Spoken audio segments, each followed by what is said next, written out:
생강은 원래 음식이 아니라 약으로 많이 사용됐습니다. 조선에서는 임금이 생강을 하사할 정도로 귀한 재료였습니다. 내장지방 제거, 염증 완화, 통증 완화와 항암 효과가 있기 때문입니다.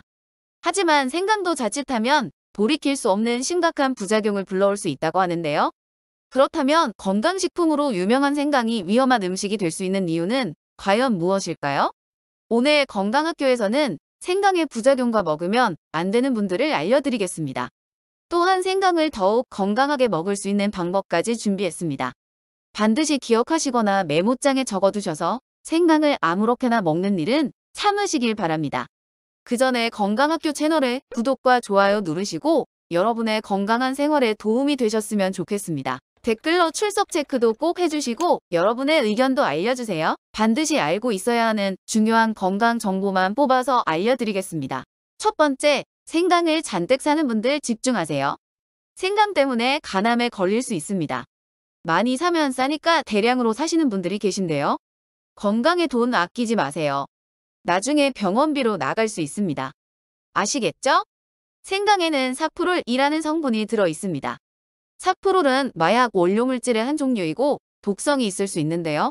신선한 생강에는 샤프롤이 아주 적은 양만 들어 있어요. 그래서 신선한 생강을 먹는 것은 큰 문제가 되지 않을 수 있습니다. 하지만 생강은 썩거나 곰팡이가 생기기 쉬운 특징을 갖고 있는데요.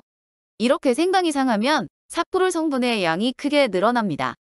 사프롤은 국제암연구소에서 발암 가능성이 있는 물질로 지정되어 있습니다. 특히 간암을 일으킬 수 있는 위험물질로 밝혀지고 있는데요. 그런데 혹시 여러분들께서는 상한 부분만 잘라내고 먹으면 된다고 생각하실 수도 있습니다. 정말로 생강에서 곰팡이가 피거나 썩은 부분만 잘라내고 나면 안전할까요? 생강에서 나오는 독성물질은 눈에 보이지 않게 멀쩡해 보이는 부분까지 옮겨간다고 합니다. 상한 부분을 잘라내고 신선한 부분만 먹어도 암에 걸릴 수 있다는 것인데요. 그렇다면 생강을 먹고 암에 걸리지 않으려면 어떻게 해야 할까요? 딱 하나만 기억하세요. 생강은 그때그때 필요한 만큼 사서 드시는 것이 좋습니다. 생강을 한꺼번에 너무 많이 사 놓지 않는다면 상한 생강을 드실 가능성은 거의 없기 때문입니다. 간단한 생강 보관 방법을 알려드릴게요. 빨리 먹을 생강은 다듬어서 비닐이나 키친타월에 싼 후 냉장 보관하는 게 좋습니다. 오래 보관할 경우에는 다듬지 말고 흙이 있는 상태로 신문지에 싸서 온도의 변화가 없는 곳에 보관하는 게 좋겠습니다. 두 번째, 치질 환자나 혈액 응고가 잘 안 되는 분들 주의하세요. 생강은 피가 멎는 것을 방해합니다. 여러분들은 나이가 먹을수록 피가 걸쭉하게 변한다는 이야기를 한 번 정도 들어보셨을 텐데요. 생강은 혈관을 확장하고 혈소판 응집을 억제하는 효과가 있습니다. 그래서 피가 걸쭉해지는 것을 막아준다고 알고 계신 분들이 많은데요. 생강에는 진저롤이라는 성분이 들어 있습니다. 실제로 진저롤 성분은 혈전을 억제하는 기능을 하는 것으로 알려 있습니다. 하지만 그렇다고 해서 무턱대고 생강을 먹는 것은 훨씬 더 위험한 상황을 만들 수 있습니다. 수술을 받고 나서 피가 잘 멈추지 않거나 치질, 궤양 등 출혈성 질환을 악화시킬 수 있기 때문인데요. 그래서 치질 환자가 생강을 먹으면 혈관이 확장되어 증상이 심해질 수 있습니다. 치질 수술을 앞두고 있는 분들도 한 달 전부터는 생강을 먹지 않는 게 좋습니다. 특히 와파린 성분이나 아스피린 같은 항응고제를 드시고 있는 분들은 더욱 더 주의하셔야 하는데요. 약의 성분과 생강이 상호작용을 일으킬 수 있기 때문입니다. 그래서 만약 지속적으로 관리 중인 기저질환이 있으신 분들, 특정 약을 꾸준히 드시고 있는 분들은 생강 섭취 가능 여부를 꼭 확인하시는 것이 안전합니다. 세 번째, 위가 약한 분들은 조심하세요. 생강 때문에 위장병이 악화될 수 있습니다. 혹시 여러분들도 생강이 몸을 따뜻하게 하고 소화가 잘 되게 한다는 말을 들은 적이 있으셨나요? 하지만 반대로 될 수도 있습니다. 생강을 너무 많이 먹게 되면 위액이 지나치게 많이 나오기 때문입니다. 생강에는 트립신, 프로테아제, 디아스타제 등 소화효소가 많은데요. 이 소화효소들은 위액이 잘 나오도록 촉진하는 역할을 합니다. 하지만 위액에는 강력한 산성 화학물질인 염산도 포함되어 있는데요. 전문가들은 위염이나 위궤양이 있는 경우 생강을 자주 먹는 것이 병세를 악화시킬 수도 있다고 경고합니다. 특히 하루 적정량 이상의 생강을 지속적으로 먹는 것은 일반인에게도 부작용을 일으킬 수 있는데요. 대표적인 증상이 극심한 복통과 설사를 일으키는 것입니다.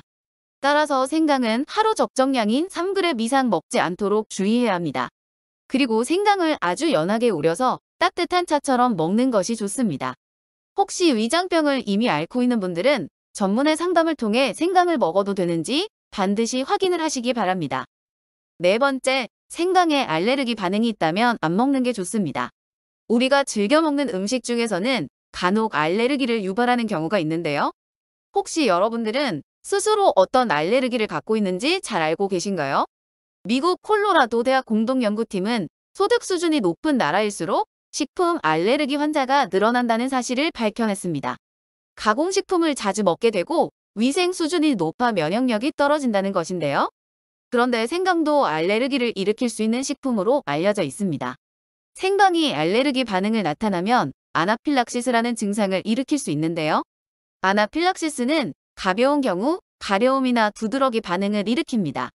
그러나 심각한 경우 호흡곤란, 기도폐쇄, 의식불명, 심지어 사망에도 이를 만큼 위험한데요. 문제는 가려움증처럼 가벼운 알레르기 증상을 겪을 때 대수롭지 않게 생각하다가 자신에게 어떤 알레르기가 있는지 모른 채 위험에 빠질 수 있다는 것입니다. 그러므로 평소에 가벼운 가려움증, 두통, 메스꺼움이 반복되면 알레르기 증상을 의심하시고 알레르기 진단이 가능한 병원을 찾아 피부 반응 검사와 혈액 검사를 받아보는 것이 안전합니다. 또한 생강을 오래 먹으면 피부가 건조해지면서 발진이 생기는 분들도 주의가 필요합니다. 다섯 번째, 임산부도 생강은 안 먹는 게 좋습니다. 임신 기간에 입덧이 심할 때 생강을 먹으면 도움이 된다고 알고 계신 분들이 많은데요. 임신 극초기에는 괜찮을 수 있습니다. 하지만 핀란드 식품안전청은 생강이 태아의 건강에 좋지 않다는 연구 결과를 발표했습니다.